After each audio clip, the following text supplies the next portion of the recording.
Welcome to Nintendo Historia. I'm your host, Chris Tysis, and we are talking about the Game Boy Player. We talked about the Super Game Boy, but this is obviously the accessory adapter for this, the Nintendo GameCube.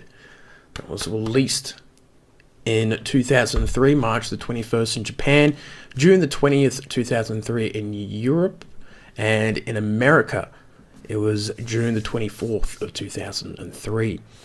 Now, obviously, what you could do is play Game Boy games, Game Boy Advance games, and Game Boy Color games on this attachment that would fit on the bottom of your GameCube. Of course, it has all these little ports here that you can remove. Now, of course, it had other attachments that you could put under it, but it would have fit somewhere under there, and it would have fit nice and snug under it. It would have been about that much more spacing in terms of that. So it would have fit quite nicely for the GameCube, and it would have been a very nice attachment to have. Now,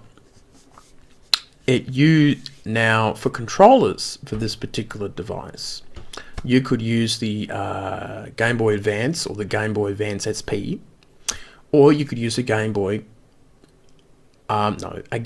controller.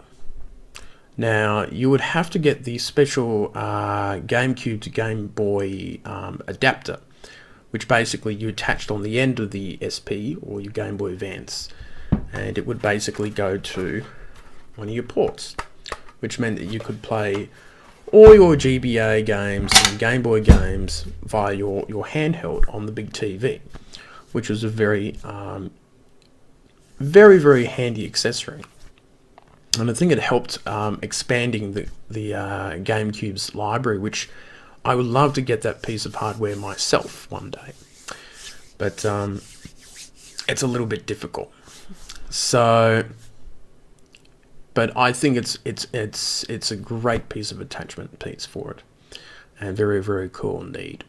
So that brings us to the end of a very short history lesson there, talking a little bit about the Game Boy Play. But do tell us if you have any stories to tell, or if you have one yourself. It would be great to see, and all that sort of information. So that's it from me, and I'll see you later on.